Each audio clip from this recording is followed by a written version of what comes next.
예수를 믿음이란 찬송하며 기도하는 것이 아니라 진리를 행하여 몸에 물과 열매를 만들어갑니다. 모세가 광야에서 뱀을 든 것 같이 인자도 들려야 하나니. 예수님이 말하지 않는 자세한 부분을 불교에서 찾아봅시다. 화엄경에서는 견성한 사람을 일지보살이라 하고 그 위로 공부가 높아가는 즉 깨달음의 단계를 십지로 구분합니다. 견성을 했다 해도 아직은 갈 길이 구만리인 셈입니다. 고에서도 연기화신의 단계, 연신환호의 단계에 수많은 위험이 도사리고 있다고 했습니다. 이러한 위험을 넘기 위해서는 많은 선행과 수행을 해나가야 하고 또 인자라고 해도 스승을 잘 만나야 합니다. 이제 독자들은 인자가 견성한 자를 의미함을 이해하셨을 겁니다. 부처님도 6년의 고행을 하셨으나 견성하지 못했는데 우유를 마시고 비로소 하게 됩니다.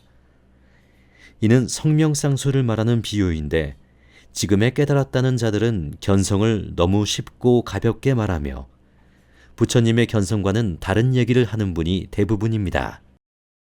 해박한 지식과 깊은 사고로 이해한 것은 아무리 잘해도 이해일 뿐이지 견성이 될 수 없습니다.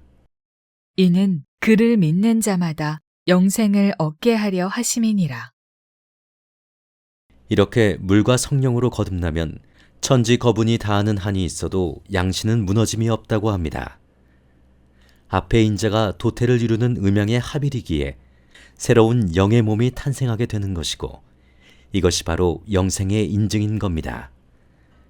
죽었다 깨어났다는 일반인이 천국을 봤다는 것은 마음의 작용이지 절대 그럴 수 없는 겁니다.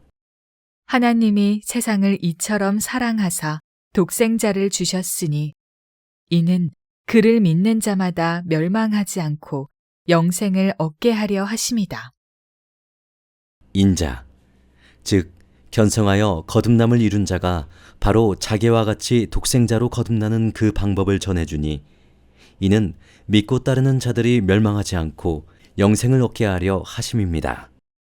하나님이 그 아들을 세상에 보내신 것은 세상을 심판하려 하심이 아니요 그로 말미암아 세상이 구원을 받게 하려 하심이다. 예수님은 사람을 심판하지 않는다고 하셨습니다.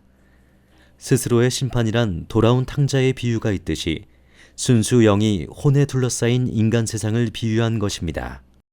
불교에서는 자신이 본래 부처임을 깨닫지 못하여 무명에 둘러싸여 중생의 꿈을 꾸고 있다고 하며 예수께선 너희가 본래 신이니 종으로 살지 말라 하신 것입니다. 그를 믿는 자는 심판을 받지 아니하는 것이요 믿지 아니하는 자는 하나님의 독생자의 이름을 믿지 아니하므로 벌써 심판을 받은 것이니라. 그의 말을 믿는 자는 진리를 행하여 영생을 얻는 길을 걸으니 육신을 벗어날 것입니다. 그러나 그의 말을 믿지 아니하는 자는 땅에서 나서 땅으로 돌아갈 것이니 그 심판을 면할 수 없습니다. 그러므로 가르침을 믿지 않는 순간에 이미 심판을 받는 것이 됩니다. 그 정죄는 이것이니 곧 빛이 세상에 왔으되 사람들이 자기 행위가 악함으로 빛보다 어둠을 더 사랑한 것이니라. 하늘의 에너지를 받아 몸의 에너지가 뭉치니 결실이 생겨납니다. 하늘은 밝음이요 땅은 어두움입니다. 우리는 이 땅 위에서 눈에 보이는 온갖 부귀영화를 탐합니다. 인간 세상이 아무리 즐겁고 행복하다 해도 그것은 탕자의 비유에서 돼지우리의 삶이죠. 심지어는 남에게 해를 끼치면서도 더 많은 것을 얻고자 한다면 얼마나 어둡겠습니까? 진리를 따르는 자는 빛으로 오나니 이는 그 행위가 하나님 안에서 행한 것임을 나타내려 함이라 하시니라. 밝은 영혼을 가진 자 빛을 찾습니다. 실제로 호흡과 집중의 예배를 통하여 몸 안에 빛을 모으면 그 빛을 볼 수 있게 됩니다. 그럼 성령을 빛이라고 표현하는데 그는 왜일까요? 실제로 빛입니다. 컴컴한 몸속 아랫배 한 지점에 집중하고 바람을 붙이면 시간이 감에 따라 신이 그곳에 엉기고 그곳의 음정이 따뜻해지며 양으로 변하고 점차 뜨거워지며 변화를 이루면 빛이 모이기 시작합니다. 이 증명은 그의 말씀대로 실행하여 3, 4개월 정도의 아랫배에 느낌이 오고 더 나아가서 너무나 강한 블랙홀 현상을 느끼다가 그것이 뭉쳐 뜨거워지고 팽창하여 항문 쪽을 거쳐 등 뒤로 동맥을 타고 오릅니다. 그리고 인맥을 타고 내려오면 그 후엔 차차 보게 되는 단계에 이릅니다. 이같이 정에서 기로, 기에서 신으로, 어둠에서 물로, 물에서 빛으로 변해가는 겁니다. 그러므로 빛의 행위는 하나님 안에서 행한 것이 됩니다. 요한이 대답하여 이르되 만일 하늘에서 주신 바 아니면 사람이 아무것도 받을 수 없느니라. 땅은 명공부로서 몸뚱이의 일이며 하늘은 성으로서 영공부요 성령의 세계입니다. 이것은 하늘이 주는 것, 즉 영혼 공부로 성령을 회복하여 거듭나는 게 아니라면 그것은 땅에서의 일이요 실제로 얻는 것이 없다는 말씀이죠. 예수님은 내가 주는 물을 마시는 자는 영원히 목마르지 않을 것이요 내가 주는 것을 먹는 자는 영원히 배고프지 않을 것이다라고 말씀하신 겁니다. 내가 말한 바 나는 그리스도가 아니요 그의 앞에 보내심을 받은 자라고 한 것을 증언할 자는 너희니라.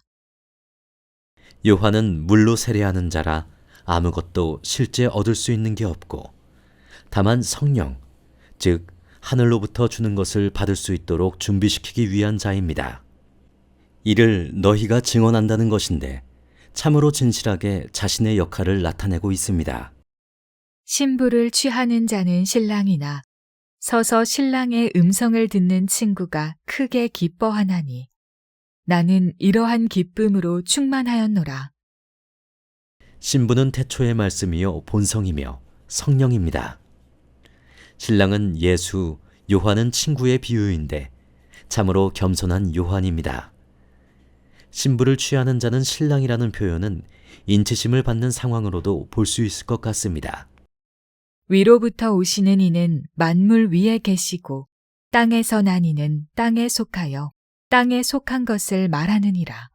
하늘로부터 오시는 이는 만물 위에 계시나니. 땅에서 나고 땅에 속한 자들은 오직 이 한 번의 육신과 눈에 보이는 이 세상이 전부인 줄로만 압니다. 하여 남을 핍박하거나 남의 것을 빼앗는 행위를 서슴지 않으나 하늘로부터 온 자, 즉 거듭난 사람은 이 세상에서 아무것도 얻을 게 없음을 압니다. 다만 어린 양을 인도하는 목자가 되고 어둠 속에 사는 사람들에게 빛을 알려주고자 할 뿐이겠죠. 그가 친히 보고 들은 것을 증언하되 그의 증언을 받는 자가 없도다. 그의 증언을 받는 자는 하나님이 참되시다는 것을 인쳤느니라.